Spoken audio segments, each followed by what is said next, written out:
Prepare to be mind blown. Roller coasters used to exist to repel satanic sins. Popsicles were a kid's invention. There was a woman elected way before women's rights to vote. Supermarket apples are probably over 12 months old. Octopuses possess 3 hearts and 9 brains. All of these will be discovered today. Roller coasters were invented to distract Americans from sins. In 1884, disgusted with the uprise of hedonistic amusements like saloons and brothels, Lamarcus Abner Thompson invented the Switchback Gravity Railway, a patented coaster that visitors to Brooklyn's Coney Island could ride for just 5 cents. Because it was situated at Coney Island, Thompson is often referred to as the father of the American roller coaster, for establishing its connection to amusement parks. His initial invention, however, isn't like the thrill inducers we know today. These were gravity-powered, slow-moving cars that faced outward rather than forward, so one could enjoy a constructed scene as the car coasted at less than 6 miles per hour. These scenes would often be built to emulate beautiful landscapes around the world. Thompson constructed one of the Swiss Alps, for instance, and another of the Venetian canals.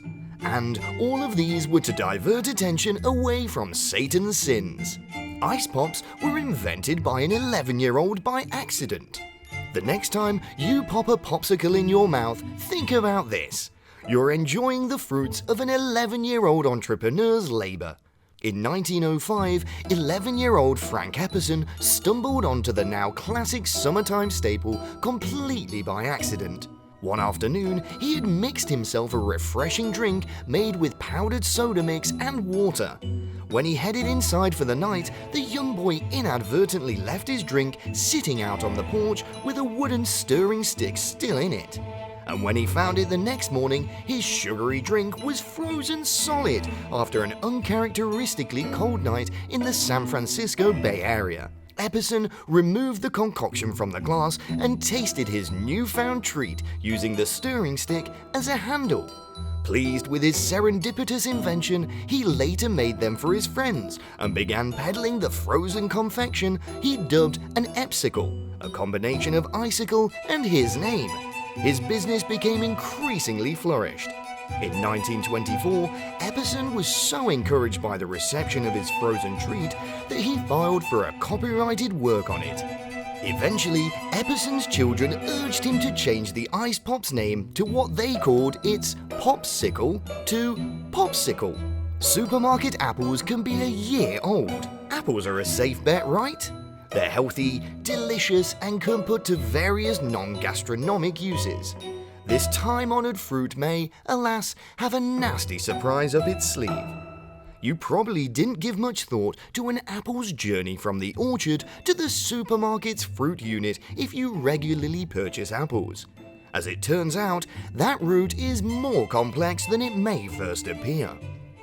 Apples in the US are only cultivated once a year, between August and November. In any case, that's all there is to it. Therefore, if you're munching on one of the grocery stores in the cold season, spring or summer, it was collected in the autumn. How then do apple orchards maintain such a high level of freshness over such a long time? In either case, there are 2 methods for preserving apples in the refrigerator, one of which is chosen based on the desired shelf life.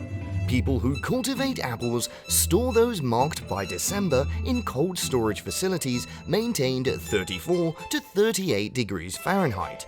This prolongs their shelf life until they can be transported to a supermarket.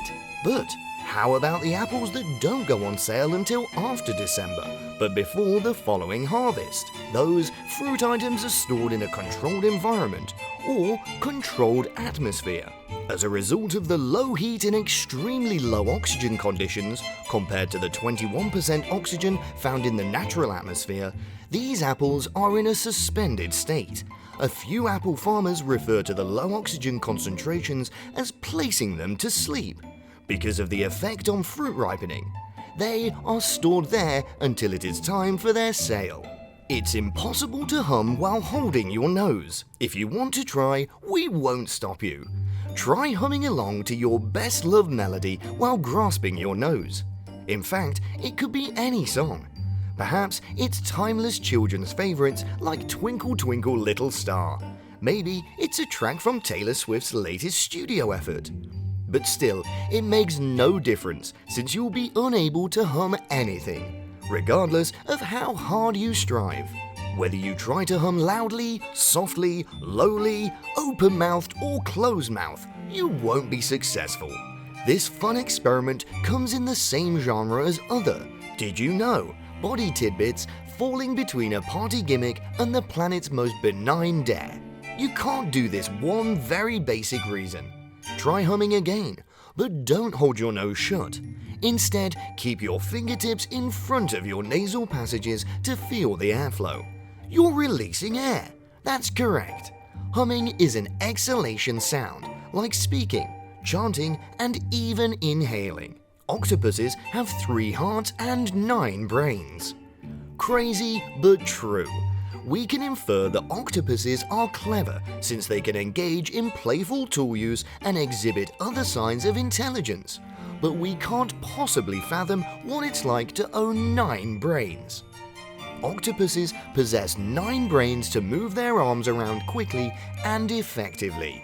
Each of the 8 appendages can think and react thanks to the presence of a miniature version of the primary brain autonomously, expanding the creature's range of motion and enabling it to investigate its environment with more efficiency. Since every arm can move, taste, and contact independently of the rest of its body, it can search for food with incredible accuracy. This allows for simultaneous working of one's own thing by several arms, i.e., discovering and touching. However, the ability to exert command from on high is present in the central brain. But there's more, not only brains but also hearts. The 3 hearts of an octopus all have different functions. One circulates blood throughout the body, while the other 2 supply blood to the lungs. The peculiar constitution of their blood is likely responsible for their remarkable cardiovascular machinery. In contrast, octopuses, specific tarantulas, scorpions, and horseshoe crabs contain copper-rich hemocyanin diffused straight in their plasma.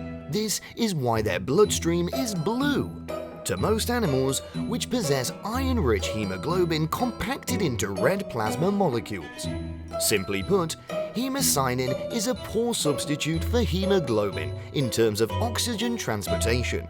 Their 3 hearts aid in making up for this by supplying the octopus's energetic lifestyle with blood at a greater pressure as it travels throughout the organisms. Surprising, aren't they? We bet these facts would make you much wiser and more interesting in the eyes of those around you. If today's video is helpful, feel free to give us a like and hit the subscribe button.